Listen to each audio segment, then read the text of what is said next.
بزبدية واحدة بس هتعملي احلى قرص طرية وهشة وبطعم يجنن.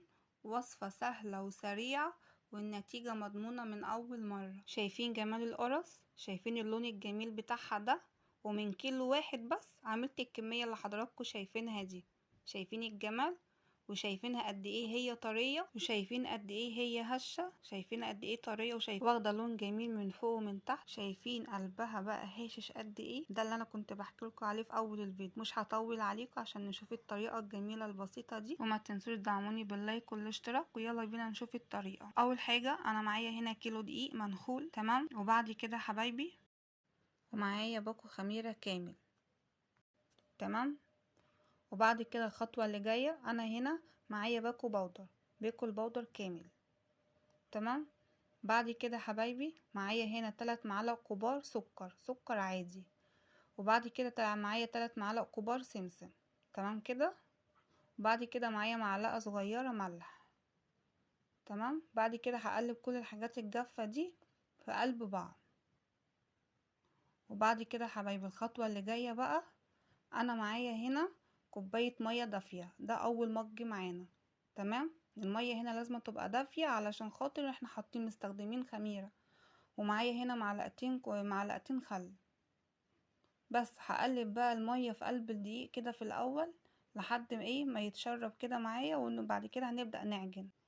وبعد كده هبدأ بقى اضيف بقية الكوباية المية اللي احنا استخدمناها في الاول دي بقيتها. يعني انا كده استخدمت اول حاجة كوباية كاملة، وهفضل بقى اقلب بالمعلقه لحد الدقيق ما يشرب الميه اللي معاه. وبعد كده بقى نسمي بسم الله ونصلي على الرسول عليه افضل الصلاه والسلام. وهنبدا بقى نشيل المعلقه دي ونبدا بقى نعجن بايدينا عشان خاطر نحس بقوام العجينه، تمام كده. شفتوا لحد دلوقتي هي سهله قد ايه وبسيطه. اهم حاجه ان احنا لازم نعجن بايدينا عشان خاطر تقدري تحسي بقوام العجينه محتاجه كمان معاكي ميه ولا لا. بصوا بقى انا هنا بعد ما نزلت باول كوبايه من الميه انا حاسه ان هنا العجينه كمان لسه محتاجه. انا جبت كوبايه ميه تانية دافيه، بس مش هنزل بيها كلها، هنزل بيها شويه بشويه، تمام، عشان خاطر تقدري تعملي احلى قرص طريه. انا استخدمت قد ايه من الميه؟ انا استخدمت هنا كوبايه وربع من الميه.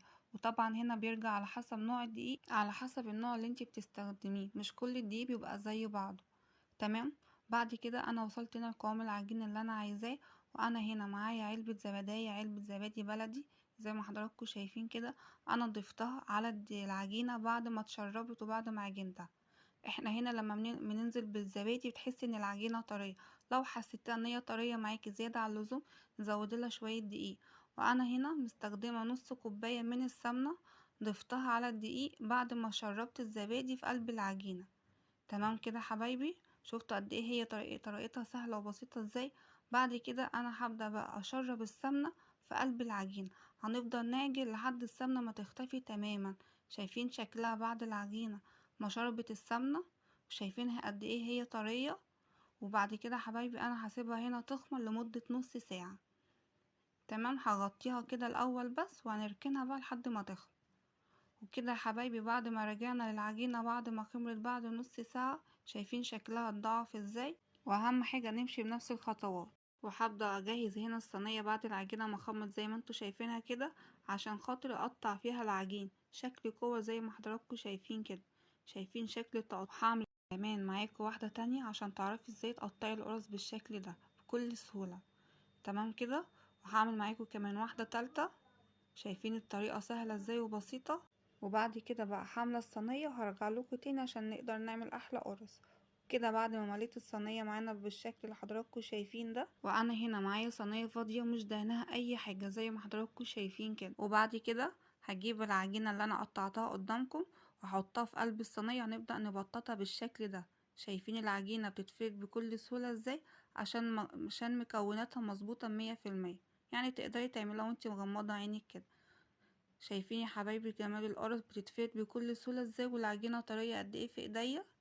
وبجد الحته حلوه. وعايزه اقول لكم على حاجه، لو انتوا حابين القرص هنا بالشمر واليانسون تقدري تضيفيها، مفيش اي مشكله.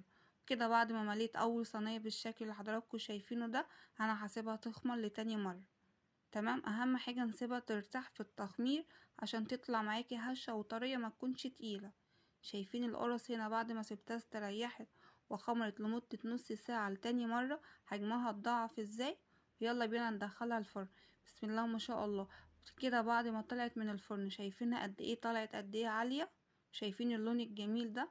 عايزة اقولكوا على حاجة، اول ما القرص بتاعتنا وتطلع من الفرن بنبخها ببخاخة المية اللي موجودة عندنا في البيت، ونغطيها لمدة 5 دقايق بس، بتلاقي نتيجة تانية خالص. كده يا حبايبي خلصنا كل كيلو القرص اللي معانا، شايفين الكمية، شايفين عملت قد ايه كمية كتير، وبألف هنا.